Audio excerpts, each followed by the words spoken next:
Experiment करके देखना। 2-4 दिन के लिए कहीं काम पर मत जाना, बस घर पे बैठे रहना और घर वालों से कह देना कि मुझे नौकरी से निकाल दिया गया है। या फिर अगर बिजनेसमैन हो तो कह देना कि आप कमाई का कोई साधन नहीं है क्योंकि बिजनेस लॉस में चल रहा है, अब मैं घर पे कमा कर पैसा नहीं ला पाऊंगा। 4 दिन, सिर्फ 4 दिन अगर ऐसा कहकर आप अपने घर बैठ जाओगे ना तो 5वें दिन खाने से ज्यादा आपको ताने मिलने लग जाएंगे। या कभी ऐसा करके देखना कि वो जो रिश्तेदार आपको कहते हैं ना कि हमारे घर आइए हमारे घर आइए, 2-3 दिन लगातार उनके घर जाइए। कुछ ही दिनों में सारा अपनापन भूल जाएंगे और सीधे मुंह बात तक नहीं करेंगे। अपनों को पराये होने में कितना वक्त लगता है ये अगर देखना हो तो सिर्फ 1 घंटे के लिए किसी वृद्धाश्रम के या किसी अनाथ आश्रम का चक्कर काट लेना। एक बहुत बड़ा भ्रम है जिसमें हम सब जी रहे हैं कि बाकी दुनिया तो पराई है, लेकिन कुछ लोग हैं जो हमारे अपने हैं। जबकि असलियत ये है कि ये दुनिया ट्रांजैक्शन पे चलती है, आदान प्रदान पे चलती है। आपके पास कुछ देने को है तभी आपकी कीमत है। वो रत्नाकर डाकू की कहानी तो आपको पता होगी, एक खूंखार डाकू जो आते जाते लोगों को जंगल में लूट कर उनकी जान ले लेता। ऐसे ही एक दिन ऋषि नारद उससे टकरा गए। नारद जी ने उससे कहा कि तुम जिस परिवार के लिए इतने पाप कर रहे हो, जरा उनसे भी तो पूछो कि क्या वो तुम्हारे इन पापों के भागीदार बनकर साथ में सजा भोगने को तैयार है। लूटमार और हत्या के पाप से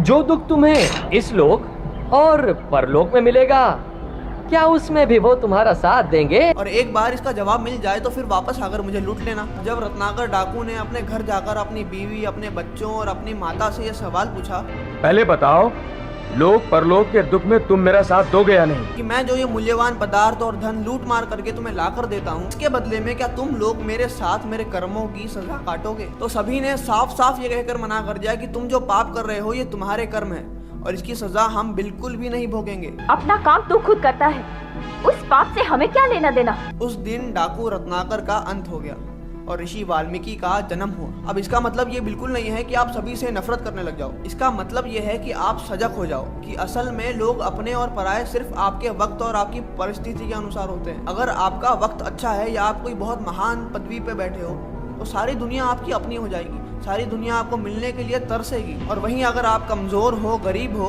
तो चाहे आप कितने ही काबिल क्यों ना हो, तो आपके अपने भी पल भर में आपको पराया कर देंगे।